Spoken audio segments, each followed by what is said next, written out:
Jeffrey Epstein के अपराधों और टाइमलाइन के अलावा, एपस्टीन फाइल्स, जिनमें flight logs, black book, court documents, emails, photos और डीओजे द्वारा 2024 से 2026 में अनसील्ड रिलीज किए गए लाखों पेज शामिल है, में कई हाई प्रोफाइल लोगों के नाम सामने आए हैं।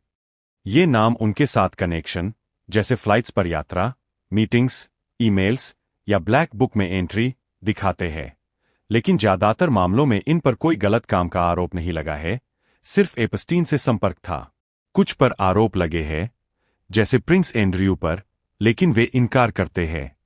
यहां मुख्य रूप से चर्चित और पर्दाफाश हुए नाम हैं विश्वसनीय स्रोतों जैसे DOJ files, court records, flight logs और मीडिया रिपोर्ट्स से। राजनीतिक, पूर्व राष्ट्रपति और leaders. Bill Clinton, flight logs में 16+ बार यात्रा, कई फोटोज और ईमेल्स में नाम। आरोप नहीं, लेकिन बार बार mention. Donald Trump, flight logs और ब्लैक बुक में नाम, पुरानी दोस्ती का जिक्र। आरोप नहीं। प्रिंस एंड्रू, वर्जीनिया गिफ्रे के आरोप, सेक्स के लिए मजबूर करने का, कई फोटोज और ईमेल्स। उन्होंने इनकार किया और केस सेटल किया। एहुद बराक, पूर्व इजरायली पीएम, फ्लाइट्स और मीटिंग्स का जिक्र। अन्य कुछ रिपोर्ट्स में जेकब जुमा, दक्षिण अफ्रीका, रॉबर्ट मुगाबे, जिम्बाब्वे जैसे नामों का जिक्र, लेकिन कम प्रमाणित। Tech business titans. Bill Gates, emails और मीटिंग्स का जिक्र, फोटोज में नाम। गेट्स ने बाद में पछतावा जताया।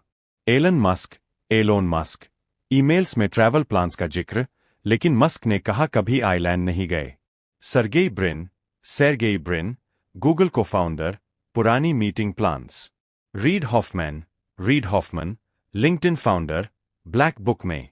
अन्य Howard Lutnick, Steve Tisch, Peter Thiel, Leslie Wexner, Victoria Secret. Celebrity entertainment. Michael Jackson, photos में एपस्टीन के साथ, लेकिन कोई आरोप नहीं। मिक जैगर, फोटोज और नाम मेंशन।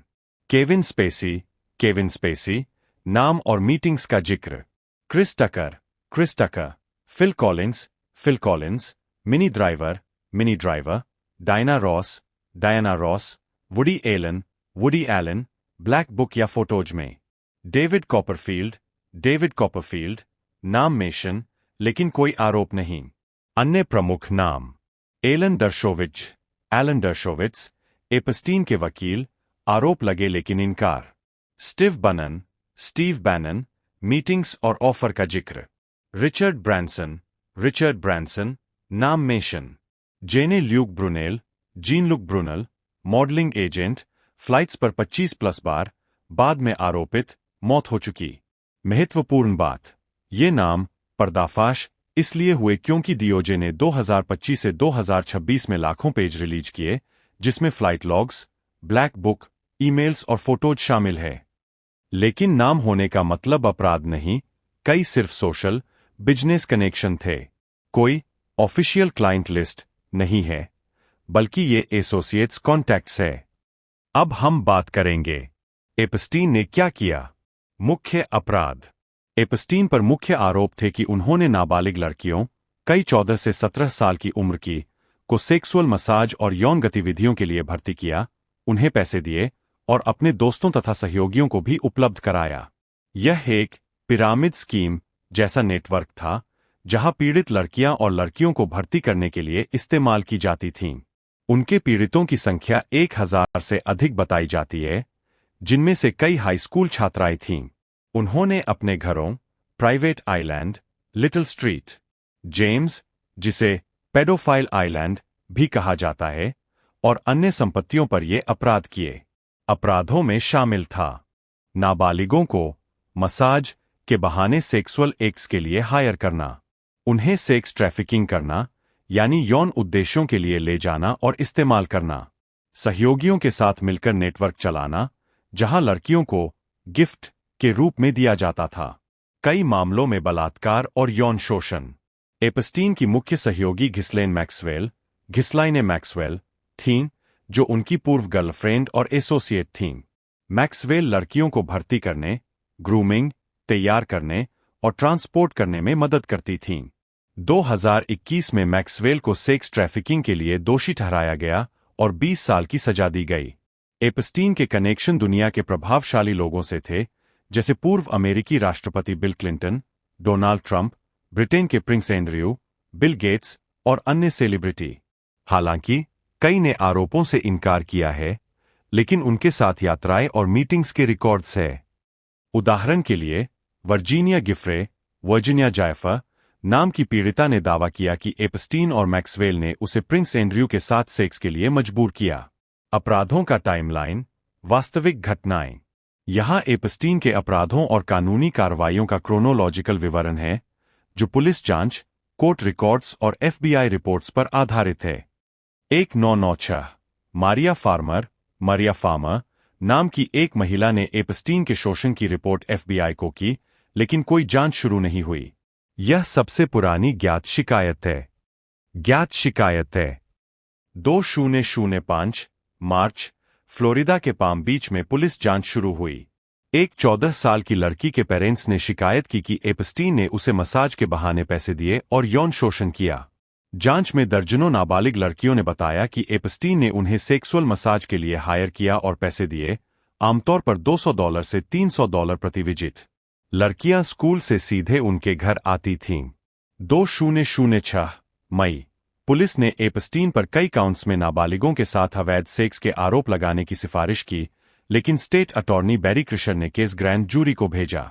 जुलाई में एपस्टीन को वेश्यावृत्ति के लिए गिरफ्तार किया गया। 2007 यूएस अटॉर्नी एलेक्स अकोस्टा, बाद में ट्रंप प्रशासन में लेबर सेक्रेटरी, ने एपस्टीन के साथ एक गुप्त प्ले डील की, जिसकी काफी आलोचना हुई। 2008 जून, एपस्टीन ने प्ले डील के तहत 2 राज्य स्तर के आरोपों में दोषी ठहराया, एक नाबालिग से वेश्यावृत्ति कराना और वेश्यावृत्ति के लिए सॉलिसिटिंग। सजा 18 महीने की जेल, लेकिन केवल 13 महीने काटे और वर्क रिलीज मिली। दिन में 12 घंटे बाहर रह सकते थे, ऑफिस जा सकते थे। वे सेक्स ऑफेंडर के रूप में रजिस्टर्ड हुए। इस डील से फेडरल चार्जेस हट गए, जो विवादास्पद था। 2019 जुलाई 6, न्यूयॉर्क में दोबारा गिरफ्तार। आरोप 2002 से 2005 के बीच नाबालिगों की सेक्स ट्रैफिकिंग और कॉन्स्पिरेसी। उन पर वास्ट नेटवर्क चलाने का आरोप था, जहां दर्जनों लड़कियों को फ्लोरिडा और न्यूयॉर्क में शोषित किया गया। उन्होंने दोषी नहीं माना। 2019 अगस्त 10, जेल में मौत। आधिकारिक रिपोर्ट, आत्महत्या द्वारा फांसी। लेकिन कई साजिश सिद्धांत है कि उन्हें चुप कराया गया क्योंकि कैमरा फुटेज मिसिंग था और गार्ड सो रहे थे। कोई ठोस सबूत नहीं मिला। अन्य वास्तविक तथ्य, एपस्टीन की संपत्ति, न्यूयॉर्क में $77 मिलियन का मैनहट्टन टाउन हाउस, फ्लोरिडा में पाम बीच मैंशन, न्यू मैक्सिको में रैंच और वर्जिन आइलैंड्स में प्राइवेट द्वीप जहां कथित रूप से पार्टियां और शोषण होते थे। पीड़ितों की कहानियां। कई पीड़ितों जैसे वर्जीनिया गिफ्रे ने बताया कि एपस्टीन ने उन्हें 15 साल की उम्र से ग्रूम किया और सेक्स स्लेव बनाया। कानूनी फेलियर, FBI और DOJ की जांच में देरी हुई, जिसकी आलोचना हुई। 2008 की प्ले डील को स्वीट हार्ट डील कहा जाता है, क्योंकि इससे एपस्टीन को हल्की सजा मिली।